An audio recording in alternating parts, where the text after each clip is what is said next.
All Hi, right. Patrick. It's great to meet you again. And I'm very happy that you found the time for another interview about your wonderful work. You are doing lots of events all around the globe, I guess. And I think your special is healing with love, right? Yes, we call, of course, All Love, actually All Love Sekhem. And the reason that we use the word all love is because the focus is opening the heart center. Ah, And so what we found in working with the Sekhem energy is that there would be an initiation that would take place. ah, And the initiation seemed to focus most of the time right in the heart center. okay. So what people would experience would be this, it's almost like an orgasm Great. in the heart center. How many initiations can one get one day? Well, it's you can have multiple orgasms. That sounds very interesting. And there's also it feels a little bit like a big download, it's like a download of the soul energy coming into the heart. Mm-hmm. And then there's this like a huge expansion that takes place. Mm-hmm. And then you feel this deep sense of love that a lot of people have never had that experience in their life. Mm-hmm. You know, That's so precious. Yeah. Yeah, it's amazing. So that's the reason that we started calling the class All Love, because that was the experience that people were having. Yeah. Yeah. I think this creates tremendous healing effect for people who have a lot to forgive, who have a lot of hurt in their heart, right? Well, it can encompass a lot of different things, but yes, a lot of blocks in the heart center begin to open up. One of the side effects is after the class, you tend to fall in love a lot. we have to warn people. We've had a lot of marriages, you know, for people Good. that have actually met in the class. Okay. You know, they'll come to the class, their heart will open up, and then it's like they meet. So we have to sometimes give a little warning. And now this energy can work all through the body. So it can do a lot of, you know, it isn't just focused on love, but that seems to be one of the predominant things that happen in the class. Wow, that's interesting. In some ways, it reminds me to the Sufi healing with love when they say they bathe in love. That's what I heard. Yes, yes, and actually, my experience for some people that know or don't know, I went to Egypt, and actually I snuck into the pyramid. You know, I went in as a tourist, but then I hid, and they locked me in for the night. Ooh. And so I was able to spend the night in the king's chamber in the sarcophagus, and then I had my first experience connecting to the heart. After I left, it was like magic, because somebody came up to me and they said, I'm looking for this particular Sufi. And I spoke a bit of Arabic, so I found this the place that they would do the Sufi work. And before I knew it, I was in the Sudan with this Sufi sheikh. Oh, come on. Yeah, you know, they actually paid my ticket to go see this guy. Wow. And it was an amazing journey. And he gave me a meditation that I worked with, and it really helped open the heart. So I kind of had this pyramid experience and then Sufi experience simultaneously. The interesting thing I found with this is that I really felt that the Sufis had integrated some of the spirituality of ancient Egypt. Yeah. And this Sufi sheikh was from a place called, he's Nubian. Okay. And if you go to Egypt, the Nubians still speak some of the ancient language. Ah. All right. So there's still this connection. Now, in order for this to survive in like the Islamic tradition, they just integrated it. And so they still do a lot of the ancient practices, I think, that were practiced in ancient Egypt, but they just converted it more into Islam. That sounds so fascinating. What I know about the ancient Egyptian way of life and spirituality is that it was all about harmony. It was all about taking care for each other and balancing the heart energy. Yes, well, there was a lot.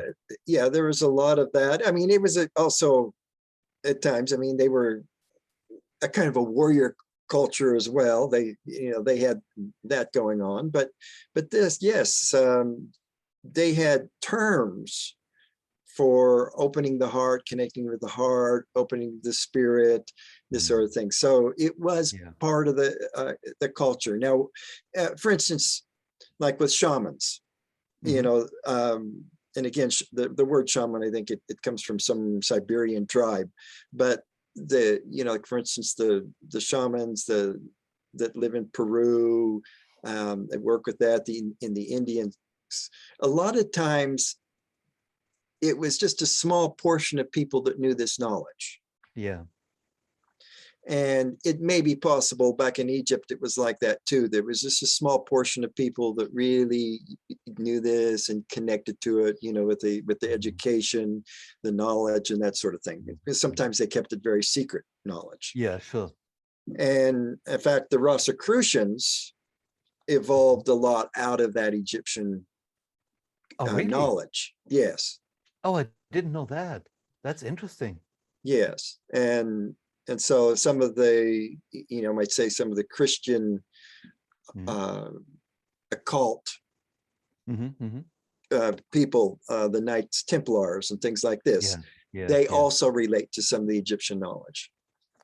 Ah, so they just were weaving that into the Christian church ideas so they could go on with it, right? Yes. Oh. Yes, like with the Templars, if you get into their initiations and things like that. Now, I haven't studied it, so if there's somebody out there as a Templar, they may know a little bit more than me. But I do know that there is this very strong connection. The strong connection with sacred geometries. I mean, they are famous more because they built the cathedrals. Yeah. So you took some of the knowledge, from pyramid building, and then transferred it into the building of the temples. Makes sense. Yeah.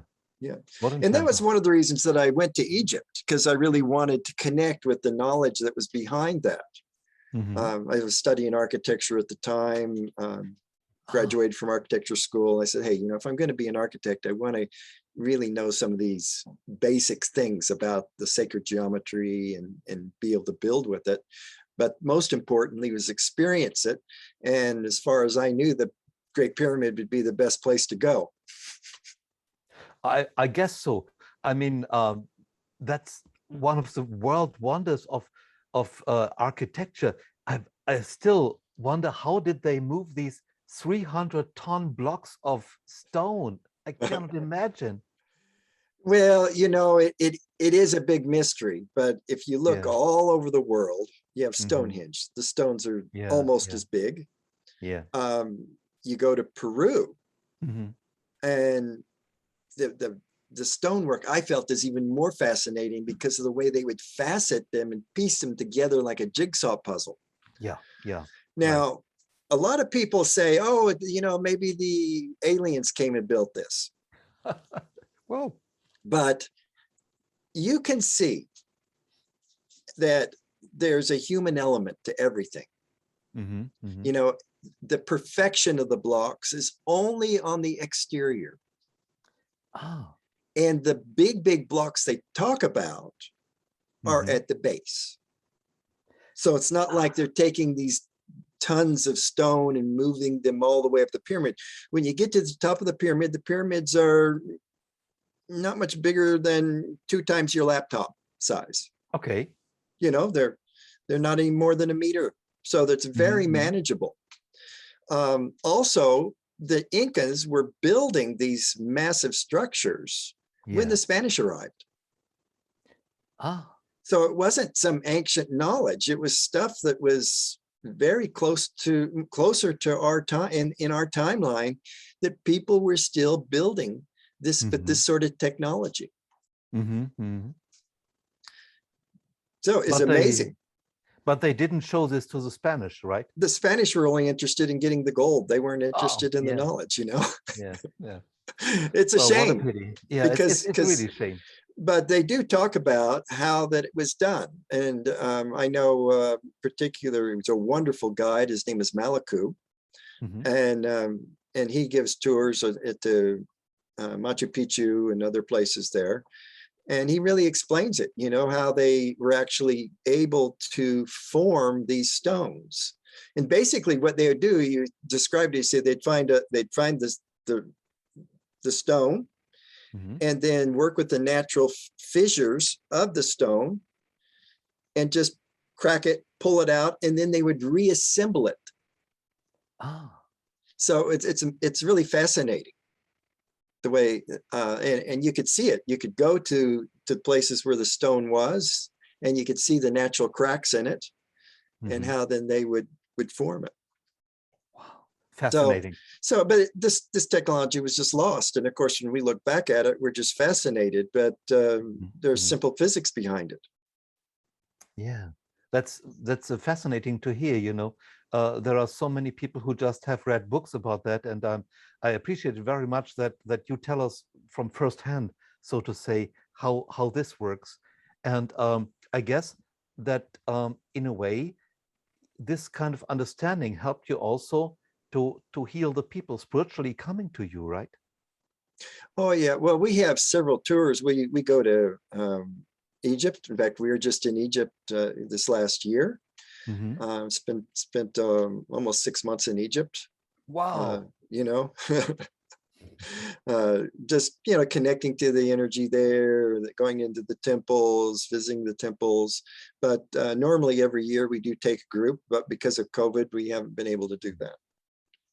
We'll be going, we plan to go in October. This October. Yeah. Well, you are very positive minded. And it's interesting because we're able to do our meditations, do everything. We can spend like an hour doing meditations inside the pyramids. Yeah. We actually rent the pyramid for the night, you know, a few hours in the night. That's possible. Yes. Wow. And so we all able to have the experience. You go up in there, you lay down in the sarcophagus, do a very short meditation. Depends on the number of people we have, but everybody gets that experience.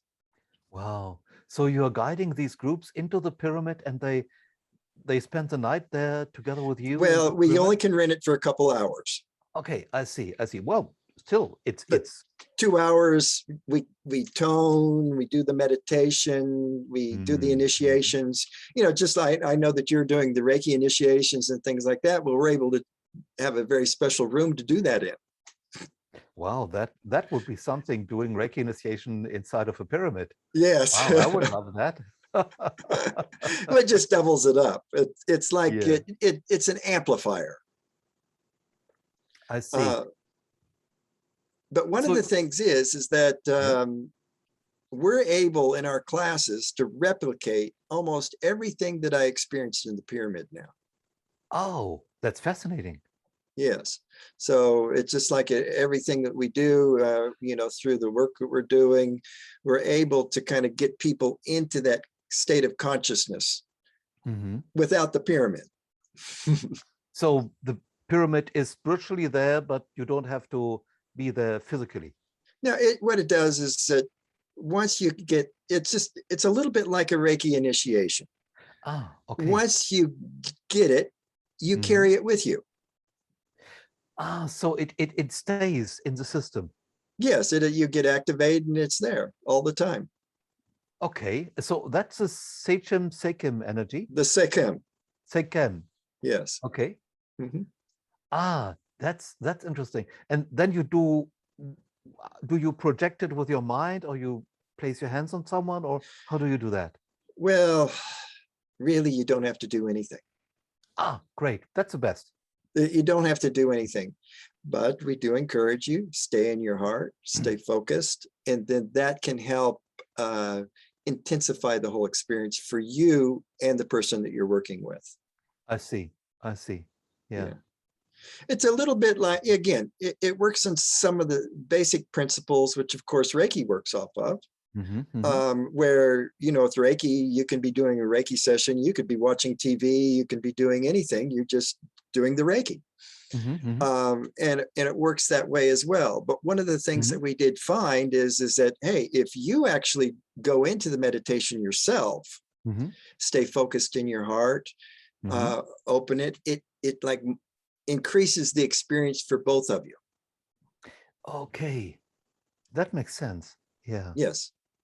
And so people coming to your events with any kind of issues they want to harmonize, or is it special, something special? It can be anything you wish for. Like if somebody wants to help open their heart, that's good. If somebody wants to have a particular healing, physical healing, they can focus on that. Now, we do want to say, though, that we work from a spiritual point of view on this. Yeah. So we don't advertise that we're doing healing. It's just a side effect. Okay, it's a side effect. Yeah, of course, we are not the medical doctors. So what we're doing is just taking care of the spiritual harmonization and leaving the rest to the medical professionals. Exactly. We know that.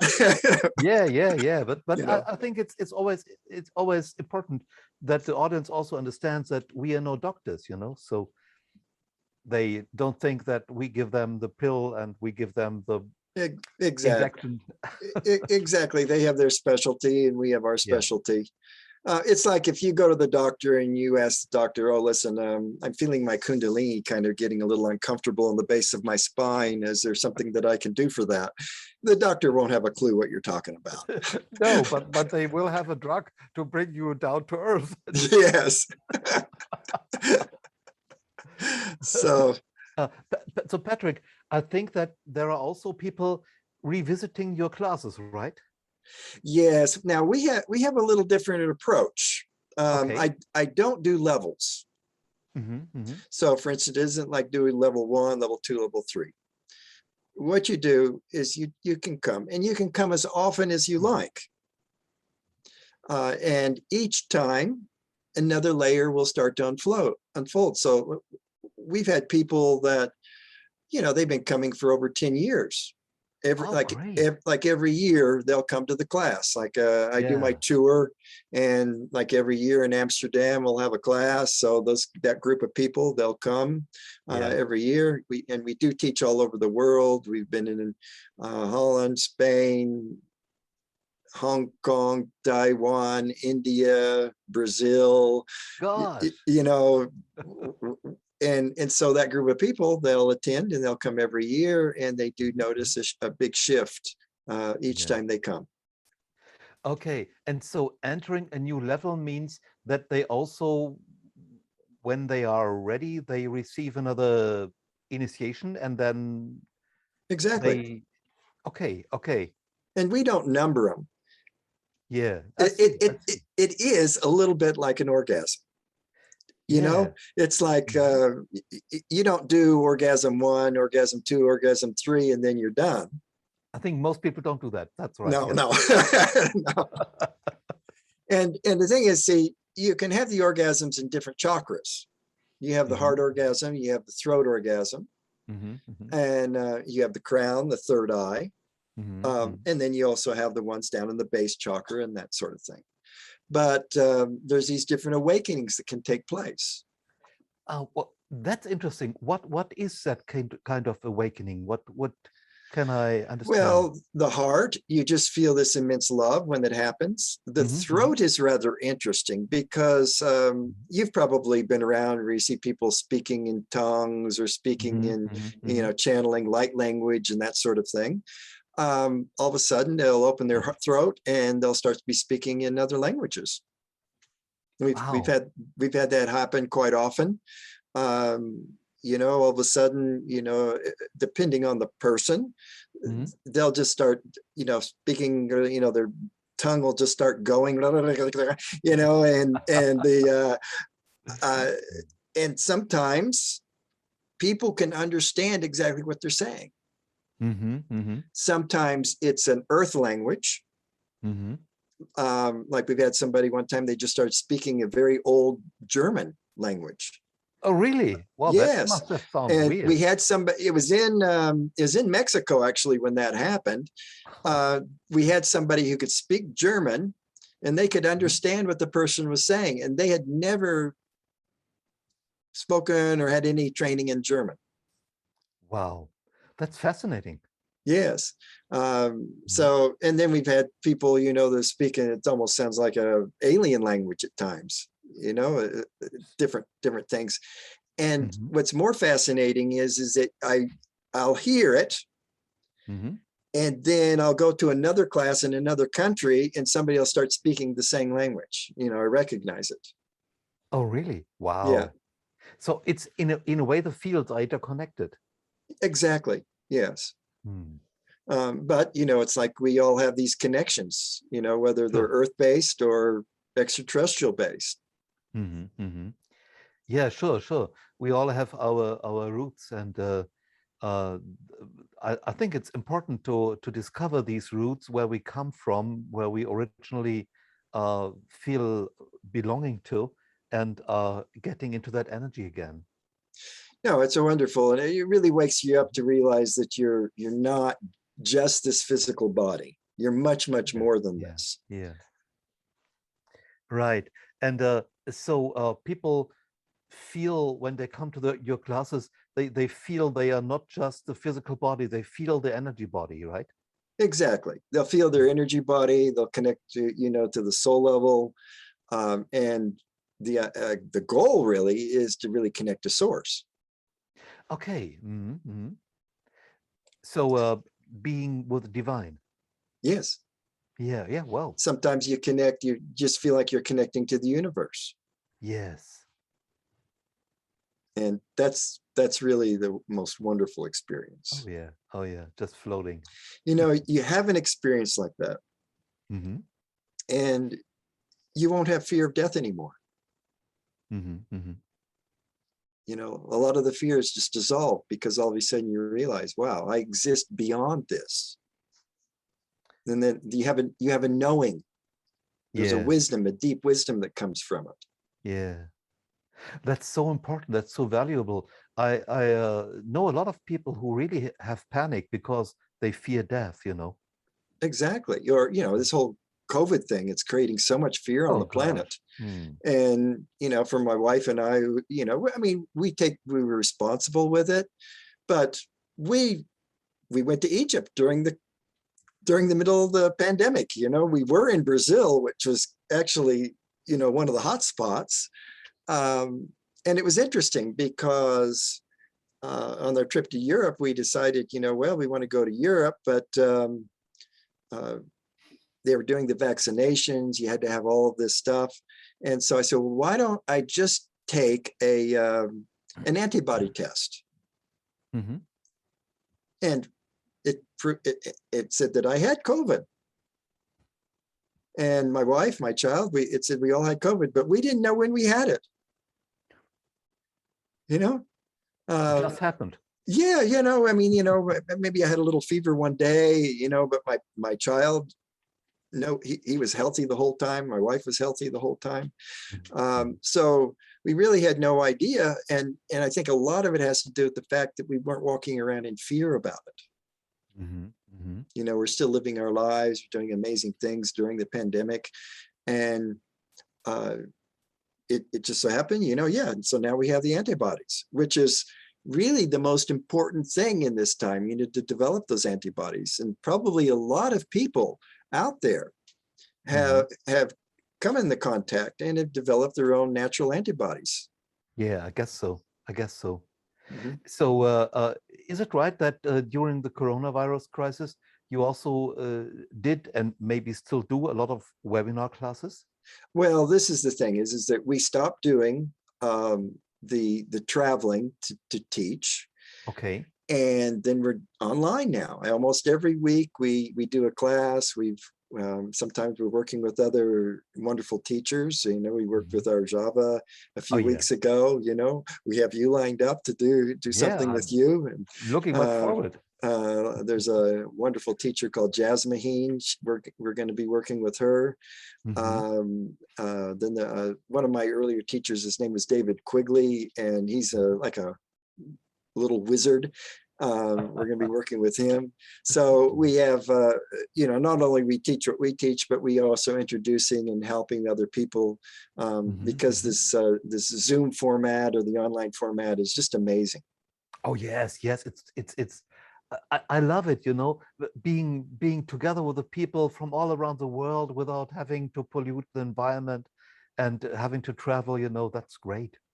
Well, it is. It's just been wonderful, and it's really woken us up to a lot of things too, because we're getting almost identical results online. Wow. You know, Amazing. you know, well, basically, it's really all what you believe. So, you know, I know there's a lot of teachers out there, they say, oh, no, you can't do these sorts of initiations. You have to be present and this sort of thing. And yes, I have a wonderful experience doing things in the present with somebody. But when we do it in Zoom, people are having identical experiences. Yeah. And it's really all what you believe in. So yeah. If you believe that it can't happen, then you create that reality. And if you believe that it can happen, then you create that reality. Great. You know, one time I posted a video of a Sekhem initiation because it can be intense. You'll see people vibrating, shaking, and some people have told me, you know, you don't put that video online because people are going to see that and they're going to get scared. And I've said, well, they need to see it because, you know, when you go online and you actually see what's going on, because there's sometimes a lot of emotional release, there's physical vibration, there's all these things that you can tangibly see and probably measure. It gives it really helps that belief even more. And so you trust it. You go, wow, you know, these things are possible. And then if you believe it's possible, then it happens. You can create that. Yeah, right. Right. What comes to my mind is I often experienced that a lot of people fear the encounter with divine. And I'm curious, did you have similar experience? Well, you know, I mean, this goes back, yes, but the pyramid experience was this way. Oh, really? Yes. What happened is that I was meditating. You know, I said, okay, I want to meditate in the pyramid. This was my goal. I didn't know how I would do it. And so I went in kind of as a tourist. And when I was there, I saw a little doorway that was left open. It was like a little doorway right before you go into the king's chamber, and it didn't have a lock on it. So I just said, well, I'm going to go back there, and if it's open tomorrow, I'm just going to crawl in and stay there. Oh, that was the plan. And so I did that. Wow. And then I came out and I was sitting in the pyramid, and it was interesting because I do a very beautiful internal sound meditation. This is one of the things I was practicing. It's all about going in, listening to your inner, kind of like your soul sound. And I sat down in the sarcophagus, and it just happened instantaneously. Usually it might take me 15 or 20 minutes to kind of get into it.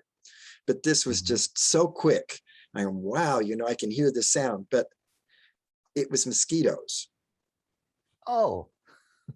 And I thought, oh no, I don't want to be meditating with mosquitoes. And so I ended up wrapping myself up. The only thing I had was toilet paper, you know, to protect myself. And I didn't realize the whole irony, but I had wrapped myself in this toilet paper.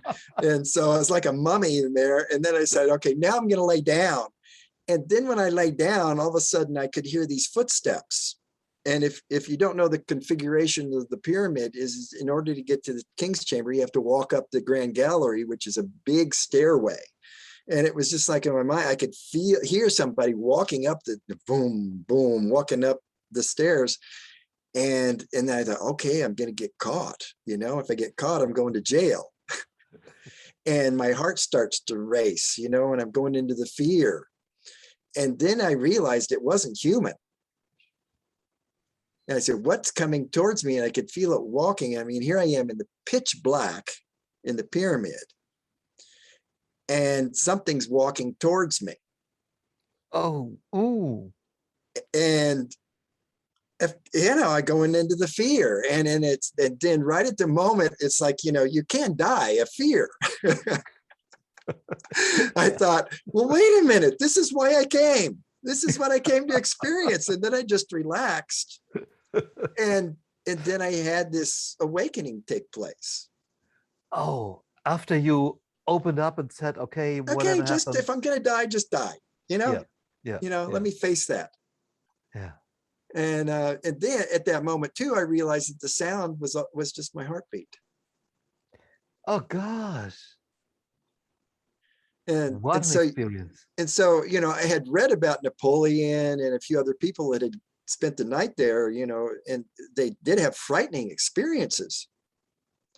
So what it does is, if you're afraid, it just enhances whatever you're experiencing. It just enhances it. So I was in fear. I went deep into fear, and then it was like, okay, I just want to surrender now. And then it enhanced the surrender. And then really the surrender is so amazing. People don't. Surrendering is really a core thing, right? A what? A core, like if you focus on surrendering, then lots of portals open for you, which otherwise will stay closed as long as you want things to happen. I guess they stay closed. Exactly. Yeah. Exactly. This is the principle. And so you're just kind of really just letting go and saying, you know, okay, whatever happens, happens. Trusting. You really have to trust. And know that you're totally safe. Yeah. In that surrender. What a interesting dynamic life you had. Well, yeah, I have had an amazing life, really. And of course, now we're back home. I'm in Virginia now, with my wife. We have a little 4-year-old child. And actually, you know, together with my wife, we have 9 children.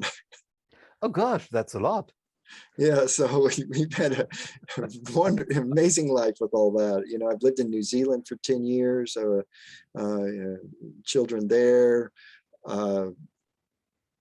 children in California. You know, I've been married 4 times. So, and really, it was interesting because when I had that experience in Egypt, and I went to go see the Sufi, I was single. I was doing, you know, might say sort of more of the Hindu approach, where, you know, you're kind of celibate and you're not having relationships, this sort of thing. Doing a lot of meditation. And the Sufi teacher, he says, "Are you married?" And I'm, no, I'm not married. Do you, you know, of course, do you have children? No, I don't have any children. He says, well, he says, if you really want to connect and understand spirituality, get married. Very wise. You know, you will learn so much. Have children. Your teachers, your children will become your best teachers. Right. And so it's a lot about relationships when you talk about this whole Sufi thing. So it's like Yeah. really living in the world, you know, rather than kind of separating yourself from it. It's so important if we just choose to live somewhere in a cave, so we cannot help to transform society, isn't it? Well, that's true. But Mhm. also your interaction, especially in kind of these sorts of relationships, whether it's a marriage Mhm. or with children or just friends, what it does is that it helps you realize what's inside yourself even more. Mhm. Mhm. Okay, so you can go into the cave and meditate, and you can have that sort of experience. Mhm. But what happens is a lot of times you don't know how to come out of the cave. Right. Right. You know, you come out and really integrate in the world. So so is it for you that getting away from the world, getting into the cave is easier than getting into real life? Well, it's interesting because if you look at, well, hey, it was just Mikao Sui's birthday just the other day. Right. Right. And look how Reiki started. Mm-hmm. Okay. I mean, here you had a guy, he was actually quite frustrated, I heard, you know, Oh he really yes, he wasn't definitely. getting it, you know. No. And the story goes that, you know, his teacher then says, well, just, you know, you just go up in the mountains and die, you know, or go up and meditate, you know, go up on the mountain. And he went there um, and did the meditation by himself. You know, he didn't go into a cave, but it's Mm-hmm. like that. He went into isolation, Mm-hmm. and then he connected with Reiki, Yes. you know. And you know, maybe it's 20 21 days, you know, there's different stories about how many days it was, but it was close to a month, you Mm-hmm. know. And we do know that Buddha, he sat under the tree for close to the month. He received his awakening in that way. And Yeah. so they're all very similar stories, you know. Muhammad had that experience. They talk about Jesus, Yeah. um, Abraham, Moses, you know, so many people to get that awakening, they do the cave experience or the isolation experience. Mm-hmm. Mm-hmm. And one of the things that's happening now is that even though that is, say, the way that Reiki was started, you know, how many Reiki masters do you know have actually followed Mikao Sui's path to go to the mountain or to go to the desert, go into the cave for a month? Yeah. You know, and this is because you will have an experience if Sure you you do will. that, Sure. you Yeah. know. And one of the things what you also do, you talk about my life. I met an Indian fellow one day, and we ended up he showed me this 40-day meditation, Mm-hmm. and we did that. Wonderful. What is it?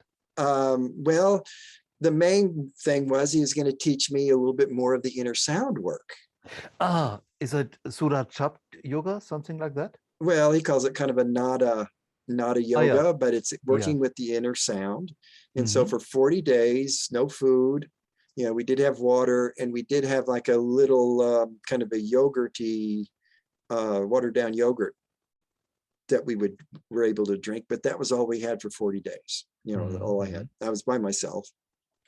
And the idea was to meditate for 21 hours a day. Oh gosh, that's a And lot. you're only allowed to sleep for 3 hours. Oof. And yeah, it was intense. I was ready to quit after the third day, I guess so. I you would have know. done that. And then it didn't help because my father died Oh, right before we started. I went to India, and then I got word that my father had died. oh gosh. And Yogi told me, he says, if you want to go back, you can go, you know. but do what you follow your heart. And I'd already talked to my dad about it and everything. He was so supportive. And I just said, no, I'm going to do this because it's a once in a lifetime opportunity to do this. Yeah. And so I stayed, and actually he came to visit me. My dad came to visit me. Oh, what a wonderful gift. And it was incredible. It was just like I just went into this whole other dimension, saw my dad. We had a wonderful talk. But I mean, that whole thing was kind of in me, you know, emotionally. And then it all shifted. And then I was able to kind of get on with the process.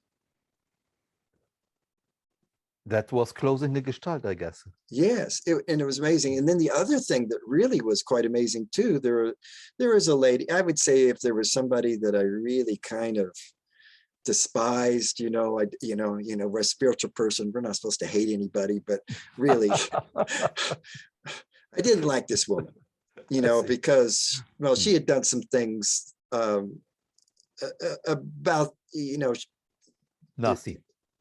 The healing, you know, working with the healing, she was making all kinds of false claims and things like this, and it connected with me. Yeah. And so I had issues with this. I'll be honest, I had issues with it. She died the same day my dad did. What? And it was all the day before I did my 40-day meditation. Gosh. So it was like this amazing release. Everything just let go. So I was able to do the meditation, able to follow through and go through the 40 days. And really, you wake up. Yes. You have an awakening. Yes, I guess so. And in a way, you realize that this is like a dream. This world that we're in right now is just like a dream. Yeah. You know, I mean, if you look at your dreams, okay, I mean, your dream, when you're in your dream, you really feel it's real. Absolutely. You know, it's like you go in the dream, you touch, you have all the senses. Yeah, all the things. All the same things. And so it's in a way, you come into a state of consciousness and you realize that this world is also a dream. It's like you wake up to that. Isn't it that they call it Maya in Indian terms? Yeah, it'd be like you just realize is that really whatever it is that you want to experience, the universe provides that for you. So that's why you're here. So many people say, oh, I have this mission. You know, I have a mission that I want to accomplish here on the planet Earth. Well, your mission is to experience whatever it is you want to desire. And that's what you get. You're getting your wish. Isn't that wonderful? It is wonderful. We can create anything we want. Yeah. And we can create wonderful things, beautiful things, or if we want, we can create, you know, a hell if we want. And this is what a lot of people do. Oh, yes, especially at these times, I guess. Yes. And the media and everything, sometimes they are helping you, saying this is, you know, like an advertiser. They're tricky. You know, I mean, they use all kinds of hypnosis and everything in their advertisements to try, this is what you want. This is what you want, you know, but what you need to do is go inside. What is it that you really, really want in your life? Now, getting back to what I'm teaching, one of the most powerful methods that I use, I ask a question. Yeah. And I ask, who or what do you love the most? That's a wonderful question. You know, and it's amazing the responses you get from people. Yeah. Some people just kind of sit there and they go, oh, I don't know what I love the most. You know, now I've kind of had to say, beside yourself, you know, beside yourself, who do you love the most? And the reason is that because, especially with all of our spiritual training, we're taught that this is so important. you know? Usually, It's yes. important, really important to love yourself. Mhm. And really, that's one of the keys. Mhm. So what happens is that people get this program and they go, oh, I'm supposed to love myself. But they don't. Mhm. But they believe that they do. But they really don't. And so in a way, what happens is, especially in this world, is you're all the time looking outside yourself for love. Mhm. Mhm. Mhm. It's like, oh, you meet a partner, you have a child, Mhm. one of the interesting things is a lot of times people, they'll look, oh, I don't know who or what I love the most. Oh, I love my pet. I love my dog. It's amazing what happens. And then in the process, Mhm. we just have you say goodbye to whatever it is that you love the most. It's So amazing what happens. that really would move people. Oh, it's incredible what happens. Yeah. The heart just starts to move, Yeah. Yeah. open up. And then that's when Mhm. the initiations can come. That creates a space. Yes. Mhm. It's like you finally get to feel your heart so deep. Mhm. There's this explosion that takes place, and then you get this amazing download that comes in. Wow. Yeah. And this is one of the things that I learned when I was in the pyramid, Yeah. is that I went into my fear so strongly, and then it dissolved. It created that space for the experience to happen. I see. And you can do that with any emotion. I mean, you can go into your anger, you can go into your hatred so strong, Yeah. that then, boom, it shifts. By just saying goodbye to it. Yeah. Wow. And it's like, what we found is that every single feeling you have, Mhm. if you focus on it, will take you back to love again. Yeah, sure. That's the source. Yeah, because really, if you hate someone, Mhm. look, if you really have to, if you really look, if people that are listening right now, if you really look Mhm. at who you hate the most, Mhm. a lot of the times it's somebody that you loved the most. Exactly. Yes. And you begin to hate them because they did something. Mhm. Maybe they betrayed you. Maybe they didn't do what you wanted them to do, Mhm. Mhm. but there was something that happened which shifted it. It's like a polarity. Right. And you went Right. from love Exactly. Yeah. to the hate. Yeah. What an amazing insight. Thank you, Patrick. That's great. Big thing. So you work a lot with questions, and you help people, if I understand that right, to get into peace with what they are. To find your true self Yeah. and to wake up to who and what you really are.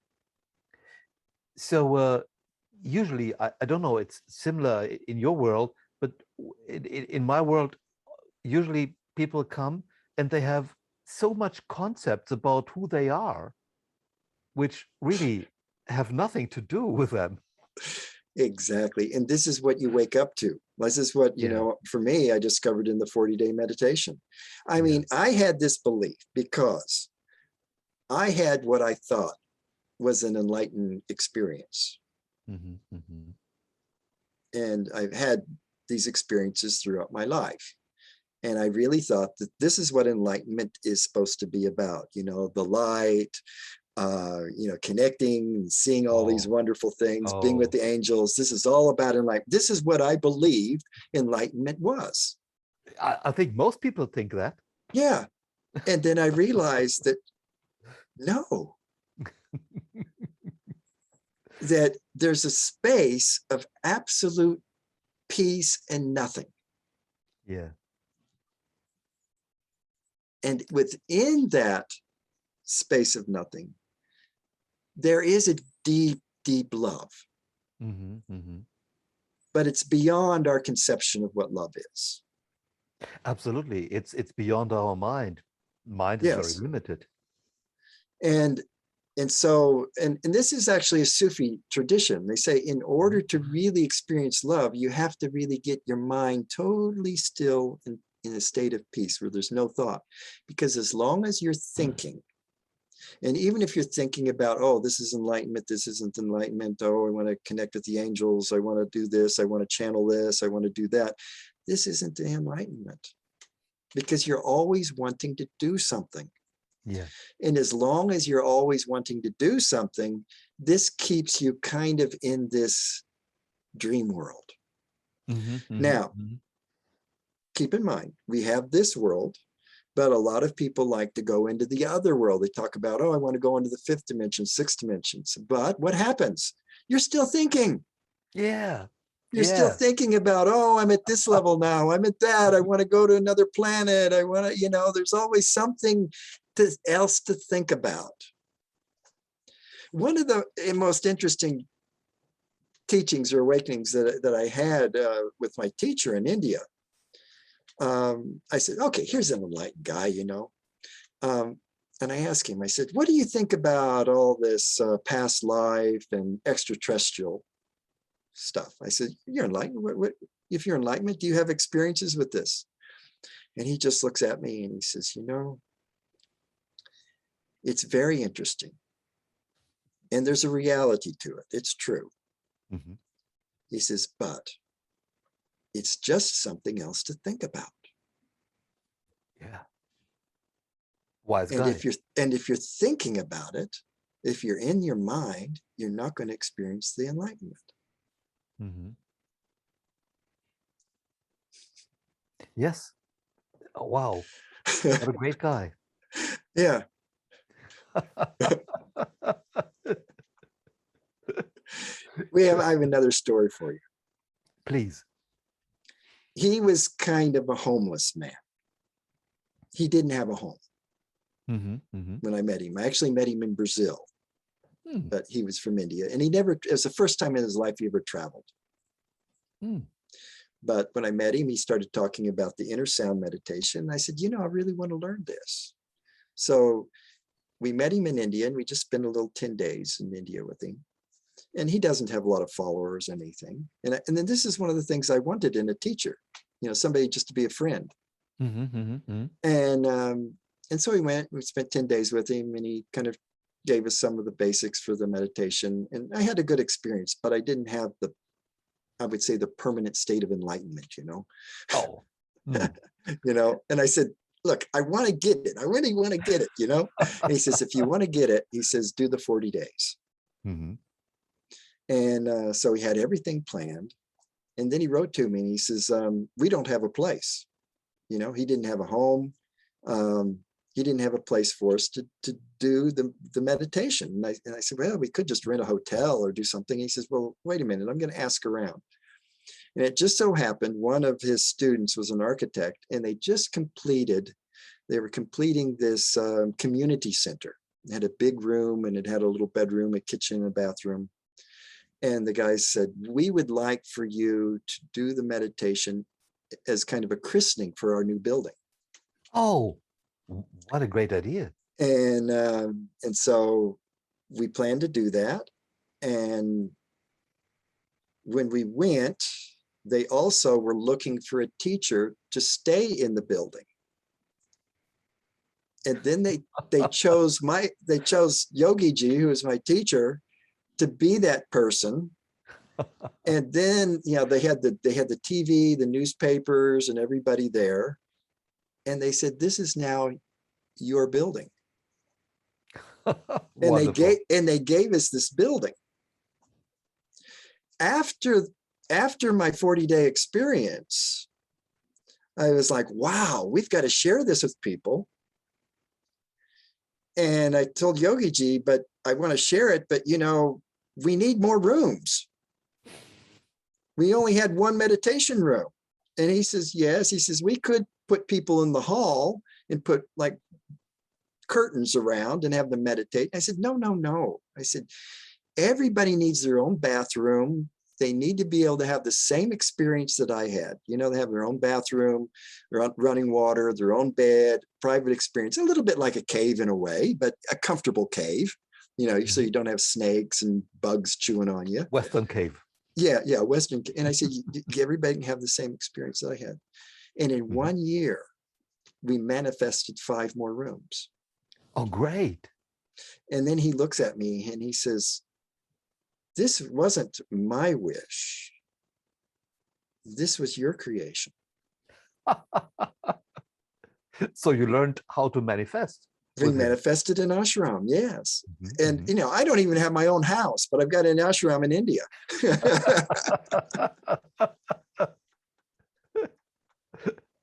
Don't even have a car, you know, I've got an ashram in India I manifested because that's where my heart was at, especially. Yeah. You know, it reminded me a little bit of Mikao Asui's story. He had his awakening. He's coming down the mountain, and all of a sudden he's having these miraculous healings happen. Yes. And this is the direction he took Reiki then, you know, in a way.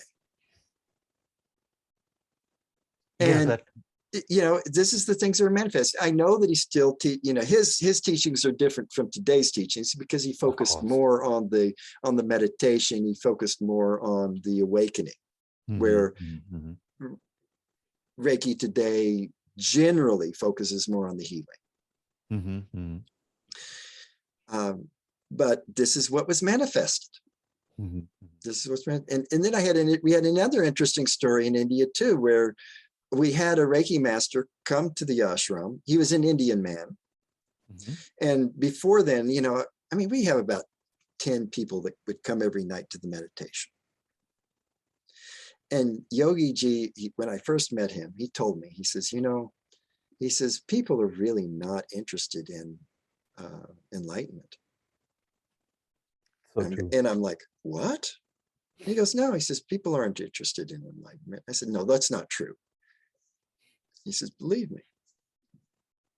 And I said, okay, I trust you. So the Reiki person came. He started doing healing, you know, telling everybody, oh, I can heal with my Reiki. We had about 30 people show up then. And Yogi Ji looks at me and he says, you see? He says, people are interested in healing. That's right. And I was like, wow. I said, because, you know, here he was doing his best to teach enlightenment and the path of enlightenment, but people weren't interested. And then somebody comes, says, oh, I do healing work. Let's go. Let's line up. Yeah. That's where I think is this fear thing that people fear to come too close to divine. Yes. Because I don't know. What do you think? Why do they fear that? It's unknown. You know, it's like the dark. Yeah. You know, there's so many things people fear about the dark because they can't see, you know, in the dark. Yeah. And so there's this fear of things that are unknown. One of the interesting things I found with the word Sekhem is that its definition is a little bit like it's connected to, they call it the hidden sun. Oh. So it's like you have the, you know, people talk about, oh, I go into the light, but the Sekhem was defined more as what's behind the light. Right. The hidden part, the formlessness. I see. And this gets into the whole awakening process, because what's happening is that when you go into an awakened state, it's formless. Right.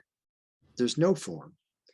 And because there's no form and you have nothing to attach to, you can't see, you can't hear, you can't taste, you can't, then you go into fear because you're not comfortable with that. So sometimes I would wake up and I would be like, well, where am I? Who am I? You know, and I would feel this fear kind of wave coming out. Oh, no, I am. Mm-hmm, mm-hmm. And then it doesn't matter for me to know who or what I am. And then you have the experience. It's just the clothes we need to wear to have some special experiences we want to have, right? Yes, exactly. Well, it appears to me that you are a modern mystic. Another label. Another label, yes, yes. But, you know, Yes. But I even mean, if you don't need it, but they need it. this is what we do. Yeah, yeah. This is what we're doing now. We're helping people wake up to this reality. I see, I see. So what you're teaching, if I understand that right, is getting spiritually realized. Yes. That's Exactly. wonderful. That's wonderful. Exactly. Thank Just you. wake up. Yeah. Oh, wonderful to see you again. Great to see you. I love talking to you. Same here. I'm looking much forward to our group we give together, you know. Yes, it'll be fun. We do a little meditations together. We do a little, you know, we like to talk like this, but then we're also going to do a little meditation where you can help lead a little something, I'll lead a little something, and we'll weave together whatever it is that we do. Yeah, okay. That's what we will do, and I guess that when these two waves come together, we will have lots of interesting ripples. Yes, wonderful. Thank you very much, Patrick. Oh, thank you, Walter. Great to chat with you. Same here, and I'm looking forward to our next meeting. Yes, all love. All love. Thank you.